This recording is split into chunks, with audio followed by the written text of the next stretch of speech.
नमस्कार श्रोते हो, रेडिओ जयंतच्या आनंदी कट्ट्यावर मी अनुराधा आपण सर्वांचं मनपूर्वक स्वागत करते.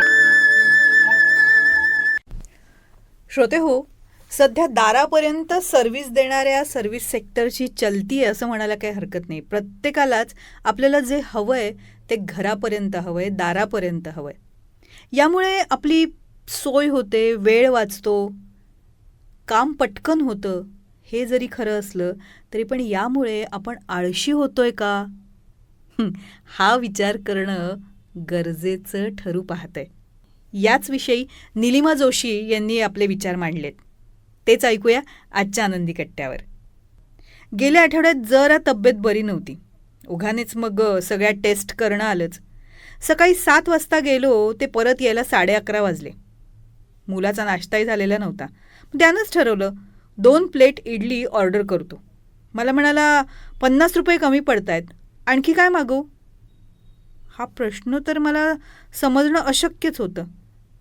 माझा प्रश्नार्थक चेहरा पाहून त्यानं खुलासा केला, अगं इडलीचे 150 रुपये होत आहेत ना, म्हणजे 200 रुपयाची ऑर्डर असेल तरच होम डिलिव्हरी होईल, मग काय मागू. अरे 2 बिल्डिंग सोडून हॉटेल आहे, तिथून जाऊन आण ना, काय हा आळस. माझी रागावलेली प्रतिक्रिया, जी अर्थातच धुडकावली गेली. इडली खात मुलगा म्हणाला, आई सकाळी 8 वाजता घरातून बाहेर पडून रात्री 10 वाजता घरी येणारा, महिन्यातून 4 वेळेला प्रवास करणारा आळशी. मग यशस्वी मार्केटिंग आणि तुफान खप याचं रहस्य जणू त्यानं माझ्यासमोर उलगडलं. आई तू अजूनही डाळ तांदूळ भिजत घालून वाटून प्रॉपर प्लॅनिंग करून इडली डोसे करते. अगं 2 दिवस जातात तुझे त्याच्यात. आता इतकं चांगलं बॅटर मिळतं बाहेर, तर ही सोय का नाकारायची आपण. म्हणजेच सेवा मिळते ती तुम्हाला हळूहळू आळशी बनवते. ती तुम्हाला इतकी सवय लावते की ही सोय आहे, आळस नाही, हे हळूहळू पटवून दिलं जातं. यात गैर तर काहीच नाही आहे. म्हणजे मनात येईल तेव्हा तुम्ही इडली करू शकता. वेळ कोणाला आहे, कारण रेडी टू इट पॅकेट्स यातनंच तर आली आहेत. कॉफी इन्स्टंट झाली आहे. तुम्हाला वेळ नाही, आम्ही तुमच्या दारात येतो, कशाला 4 दुकानं हिंडता, ओझं उचलून आणता, आम्ही आहोत ना. अशी गोड गोड आमिष दाखवून बनवतात ना तुम्हाला आळशी. अगं असाच खप वाढतो. कशाला घराची साफसफाई करून दमून घेता, अमुक तमुक एजन्सी येईल आणि घर लख्ख करून देईल. सोय तर उत्तमच असते. मग विचार येतो, जाऊ दे 4 पैसे, दमणूक तर होणार नाही ना. हाच तो नकळत झिरपलेला आळस. सणावारी उत्साहानं पूजा व्हायची घराघरात, तयारीची लगबग मी पण एन्जॉय केली आहे गं. पण आता गुरुजी म्हणतात, कुठं वेळ आहे तुम्हाला सामान खरेदी करायला. अगं आजकाल त्यांचंही पॅकेज असतं. आणि एक शॉकिंग गोष्ट सांगू, आपल्या छकुलीला शाळेत जे प्रोजेक्ट करून न्यायचे असतात ना, ते सुद्धा रेडीमेड करून देणारे आहेत आणि घेणारे पण आहेत. वेळ नाही या सबबी खाली, अर्थातच वेळ काढावा लागतो, मेहनत करावी लागते. ही दुखरीनंच बरोबर ओळखली या सगळ्या पुरवठा करणाऱ्यांनी. जेवढे तुम्हाला आळशी ते बनवणार तेवढा त्यांचा खप वाढणार. हे सिंपल गणित आहे आज मार्केटिंगचं. विभक्त कुटुंब, महत्त्वाच्या पदावर काम करणाऱ्या स्त्रिया, अनियमित वेळा, हातात खेळणारा पैसा, बदललेली मानसिकता, या सगळ्याचा फायदा तर घेणारच ना सर्व्हिस इंडस्ट्री.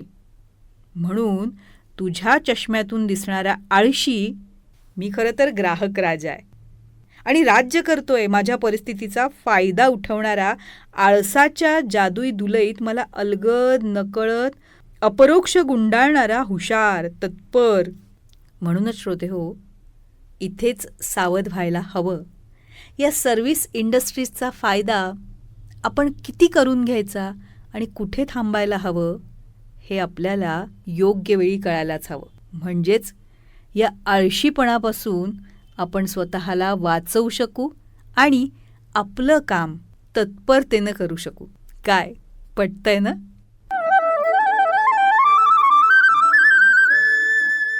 तर श्रोते हो, आजचा हा विचार तुम्हाला कसा वाटला याविषयी आम्हाला आपल्या प्रतिक्रिया जरूर कळवा. त्याचबरोबर रेडिओ जयंतनं चतुरस्त्र हा पॉडकास्ट सुरू केलेला आहे आणि या पॉडकास्टमध्ये प्राध्यापक, लेखक, कवी, नाटककार श्री रमेश कोटस्थाने यांच्याशी साधलेला दिलखुलास संवाद आपण बघणार आहात. या संवादाचे दोन्ही भाग आपण आपल्या चॅनलवर अपलोड केलेले आहेत, तेव्हा हे दोन्ही भाग जरूर बघा. ते तुम्हाला कसे वाटले याविषयीच्या प्रतिक्रिया नक्कीच आमच्या कमेंट बॉक्समध्ये लिहा.